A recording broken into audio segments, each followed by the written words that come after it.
From the age of 14, he spent 10 years in and out of prison and received a total of 19 strokes of the cane for drug trafficking and armed robbery. Today, he's a successful lawyer, a director with Invictus Law Corporation. He was nominated by Straits Times for the award of Singaporean of the Year. Darren Tan, welcome to Inconvenient Questions. Thank you for having me, Wisla. Happy to be here. Thank you. Right. Now let's cut to the chase. I can't describe it. What a journey. What a journey. I mean, today you're a respected lawyer, a father, a doting father of two young girls, I gather. And not that long ago, you were an incorrigible thug, to put it mildly. Right. It's almost like you have lived two completely different lives in one lifetime. Yes, I think you can put it that way. I'm surprised myself, to be honest. How often do you reflect?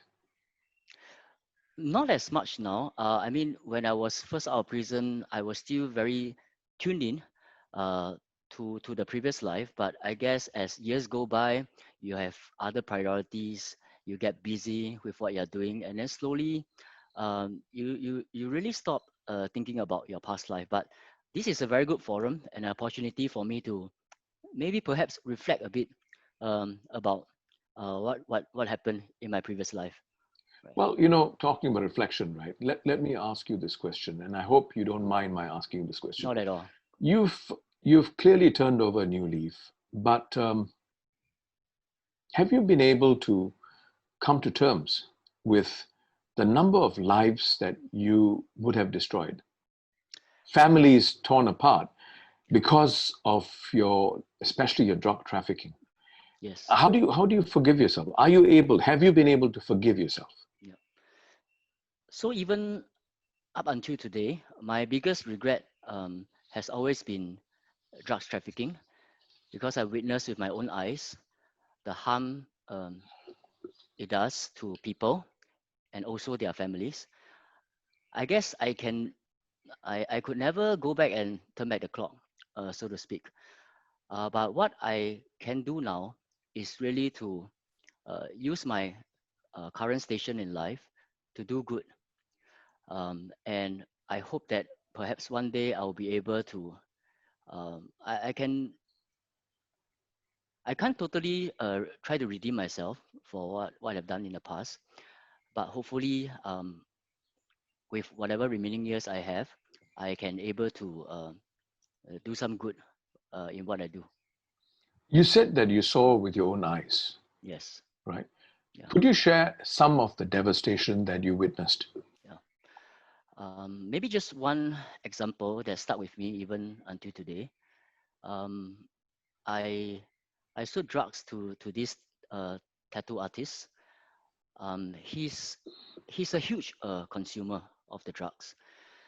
After prolonged use, he began to have a lot of conditions, organs failure, in particular the kidney as well as the liver. I still remember being approached by the wife who was carrying. How old was he? The drug consumer. He was at the point of time he was probably 31. That's very young. That's very young, and the wife was probably the same age. And the wife approached me with a baby in her hands, in her arms, and begged me, in fact, to stop selling drugs to the husband. And that really stuck with me. What do you know what happened to him? Not at this point. What I did hear when I went to prison about this particular person is that he had a lot of health issues.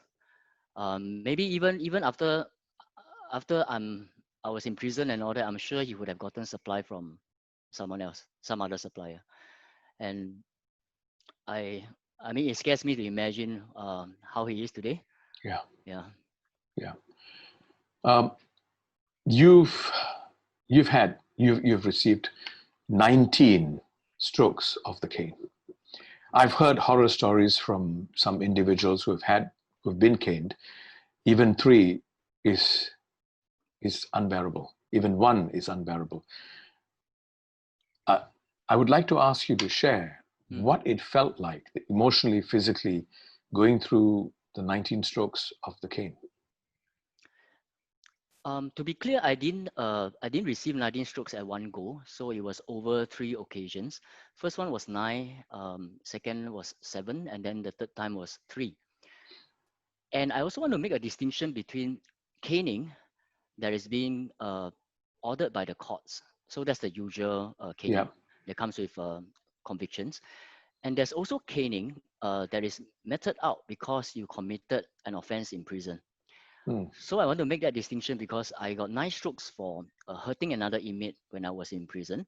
And then the other 10 collectively, the other 10 strokes were actually imposed by the court. By the courts. And why is there a need to draw such a distinction? Is because strokes received for committing an offense in prisons, generally they are worse than those that are imposed by the court. So those imposed by the court, people go through the process as a matter of course. 3 strokes, I cane you 3 times and that's it. But if you commit an offense in prison, the way they administered the strokes, the intensity with which the caner administered the strokes is very different and is meant to punish. And to deter. And to deter, certainly.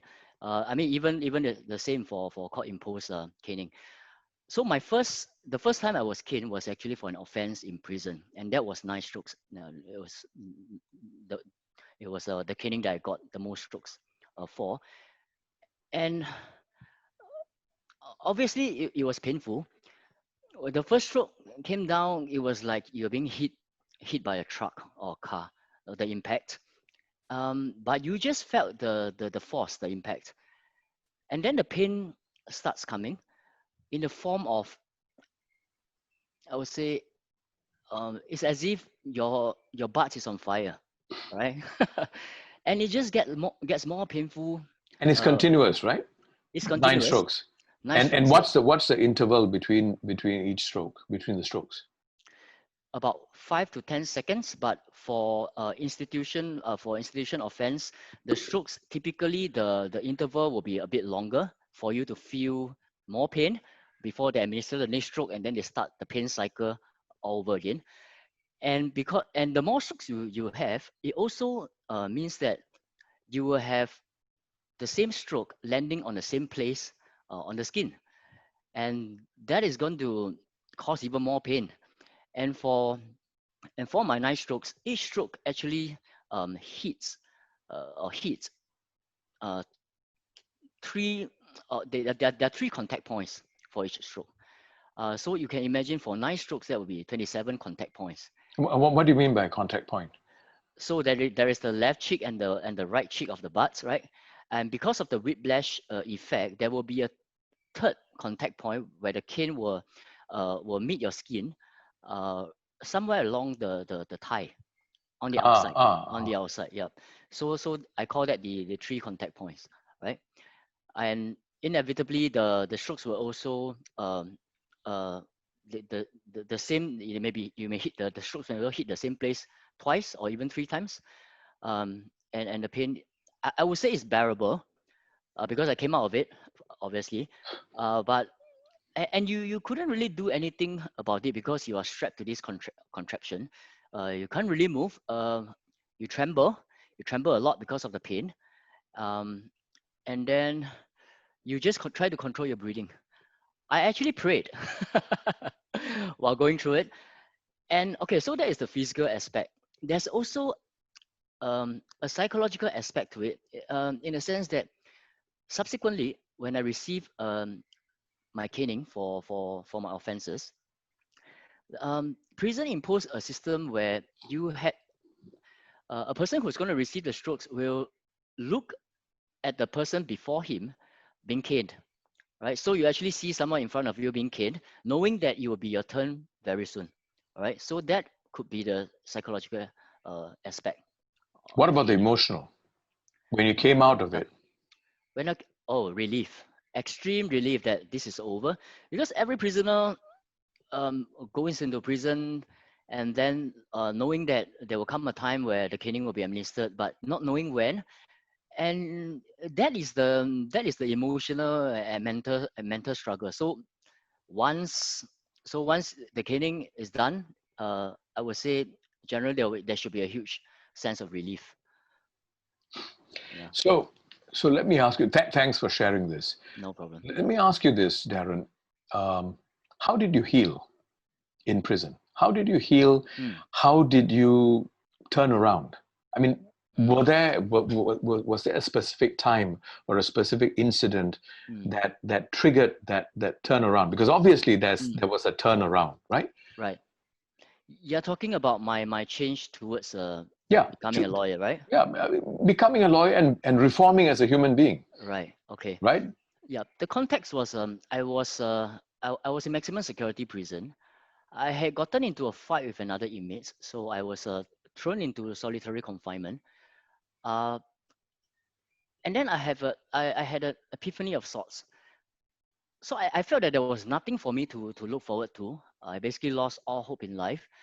The older prisoners were like a mirror to me. I saw my future in them. There was an extreme sense of insignificance. And I Hmm. truly believe that if I were to just disappear then from the face of the earth, no one would care. But then I also had an audacious thought that maybe I could turn my life around. And I still think it's the supreme irony of life that I would dream to become a lawyer while languishing in solitary confinement in a maximum security prison. But yes, I made that choice. I realized that, and I read some books, everything could be taken away from us, but our choice to choose our response in any given set of circumstances. So that stuck with me. And I thought, yes, I could do it. It's my life. I had full control. I had full control over how I think, how I want to behave, what I want to achieve. And that's it. But that part is the easy part, right? I did not have the academic qualifications, that's for sure. Worse still, I had lost the ability to speak in English. Hokkien How was my come? first language.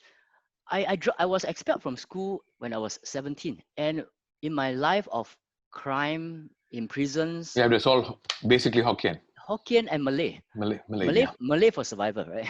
that's right. That's right. Yeah, a lot of rivalry between the races. Um, but English was never spoken. Even, I mean, the only time we probably speak English in prisons is to an officer, Hmm. a prison officer. Yeah, that's about it. Hmm. Hmm. So in that circumstances, I would be laughed at if I were to come out of solitary confinement, went back to the general population, and boast to everybody that, hey, I'm going to be a lawyer. You'd have sounded like a cuckoo, right? Yes, exactly. So, And but you were 26, right?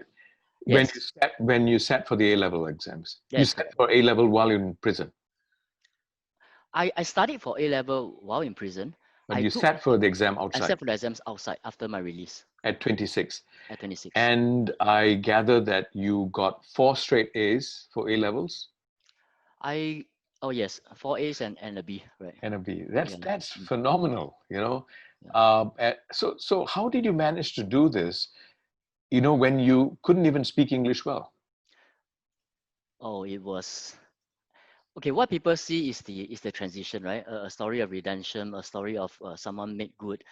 Yeah, Uh, I got into limelight for achievements, but people don't really see the journey, and yeah. it's a long journey. It's a 10-year journey.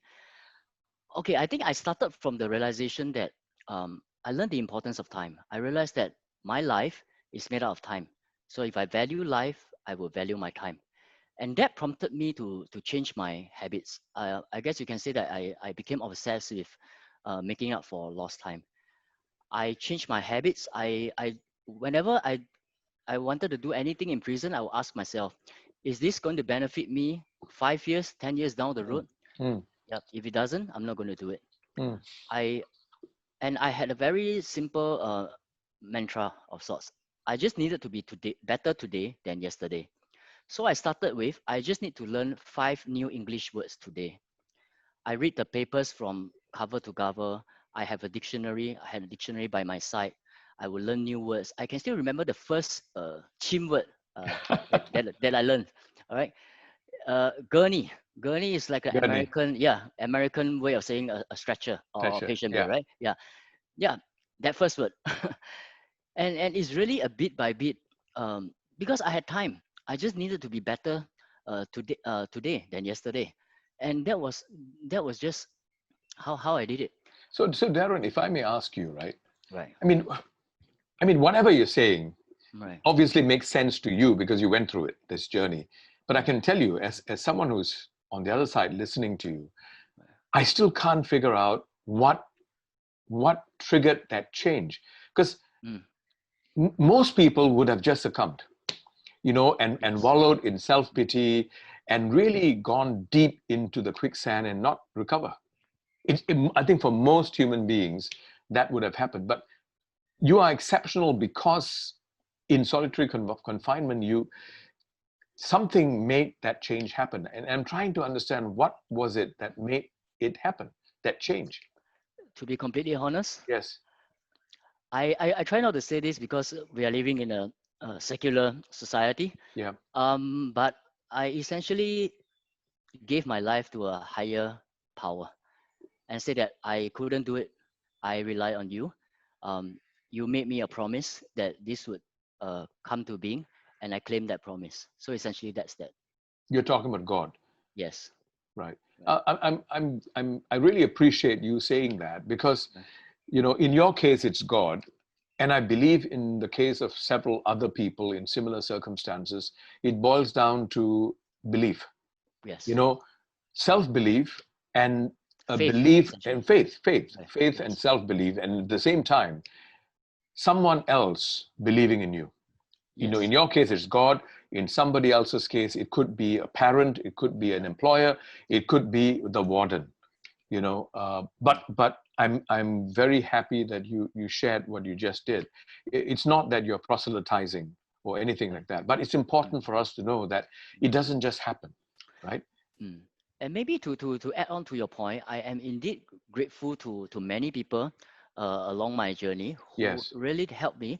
And one of my biggest motivation is actually not to let these people down. These people yes, who took a chance on me, believe in me, had faith in me. yeah. You're absolutely right. And do you think our prison system in Singapore was something of an aid, something that helped you rehabilitate and come out stronger, or did it impede? Because we watch Western movies, American movies in Right, particular. right. Most people go in there come out worse, or I've get yeah, destroyed. yeah. Yeah, I've seen cases like that, and it really boils down to personal choice. Like I said earlier, I think everyone has a choice. yeah. The odds may be against you, everything may be stacked against you, but you have the choice and you can make it work. But going back to prison systems, I I I went through a transition in prison. Uh, I spent my time in prison during from 1997 until 2009. So within that period, I saw the transition from a very old school a prison into a new system. Okay, so to give you some context, the Yellow Ribbon project was implemented then. Within prisons itself, there was a shift towards a human system, which makes people wonder like what was the system before that, right? Yeah. And we are being called by name. We were assigned a personal supervisor, and then there was a whole revamp in the philosophy of the prison's service. There was a tagline called "Captains of Life," Right. which means and you see a lot of educated, passionate young officers uh, taking over what was the old guards. This is prison officers. Correct, prisons And officers. and and and the Yellow Ribbon Project is essentially meant to help you sort of get back into society, right? I think it's to raise awareness and also acceptance of ex-offenders into society. So that Right. works on the outside, but within prisons itself, on the inside, there's a huge change. And the prison school concept was also started at around that time, and I benefited immensely from it. When I went to prison school, I got a culture shock. I was steeped in the inmate subculture in maximum security prisons, particularly the gang culture. You shouldn't trust officers, men in blue. Uh, and, and prison school was so different, and education education changed my mind, changed my mindset. It prompted me to challenge my own very narrow beliefs and thinking that the world is just about me and gangs, but there are larger issues. And I became more mature as a result. You know, um, you went through this as a young person, right? Yeah, At what age were you recruited into the gangs? 14. 14. Yeah. Now, do you still see things like this happening in Singapore? I'm surprised to see that it is still happening. Okay, gangs are very different today. They operate differently, yeah. Operate differently. Not only that, I think the government has done a good job of clipping their wings by stopping all the economic activities, their economic activities, because a gang needs an immense amount of financing to Yeah. continue the operation. So And national full-time national service also helps to break it, right? Because at that prime, at 18, you're broken. You go into full-time national service. You think so? I think that helps, but I do see a lot of people continuing with the culture in NS. I never seen at NS, so I don't know. But Yeah, I would think that there are people who after coming out of NS, they still continue doing I what they see. do. Right, Hmm. right. So what do you think? What more do you think? Very quickly, what more do you think Mm, can be done to mm, to help prevent mm. youth, young people? And Yeah. I believe that you're involved, right, in Beacon of Life project, where Yes. you deal primarily with youth at risk. Uh, Yeah. how do you help Mm, youth at risk, especially mm, preventing them from getting sucked into these mm. kind of gangs or similar Right. influences? Right. I think before I do that, okay, I think the current gang structure is very different. I think the youngsters today have uh, uh, just usurped the gang name or their culture for themselves. What they needed is a sense of identity, belonging, maybe things that they're not getting at home, and maybe that could be a function of today's society, but definitely not for financial gains as in previous decades, right? So they needed something. So what can other good organizations provide them? How to give them good clean fund? How to let them be in a sort of a gang culture, but using the gang for good? Beacon of Life was started to as a self-help group for ex-offenders. So we were all ex-offenders. We were pursuing our studies, and we meet up. And then slowly we realized that our unique experience can be used to benefit marginalized kids or youth at risk in the community. And that's when we started Beacon of Life Academy, or BOLA for short. And that was the whole aim of it. We interacted with the kids like how gang members would. We recruited them from the streets. They were on the streets, committing petty offenses. But uh, what rallied them was football, and we used that as a contact point to bring them into the gang. But we use it for what? We use it to beautify the community. We use it to do community service. So it's essentially still a gang culture. It gives them a sense of identity, belonging, but it's for the good. And it's redirecting the energies. Yes, exactly. Yeah, Right. and clearly you have the credibility. When you talk, people listen because you've been there and done it. I hope, but I do. I co-founded it with another friend, another ex-offender, and I think every ex-offender has a story to tell. And Yeah, perhaps you're right. We have the credibility to say and what we say. people listen. So let me ask you this as a final question, right? Mm. You lost several years of your life, you know, More than a decade. um, more than a decade of your Yeah. life, and the recovery and so on. How do you feel about it? You know, losing all those years. I'm actually thankful for it. I wouldn't have realized the value of time if I had not lost it. I wouldn't be who I am today without that experience. I'm really thankful for that process. I wouldn't change anything if I had to go back again, honestly, and that's the honest truth. Thank you, Right, right. Darren Tan. Thank you very much for joining us, Thank and you for having me. Right. I am just delighted that you're safe, you're back in society, and you're making a difference every day of your life. All the best. Thank you.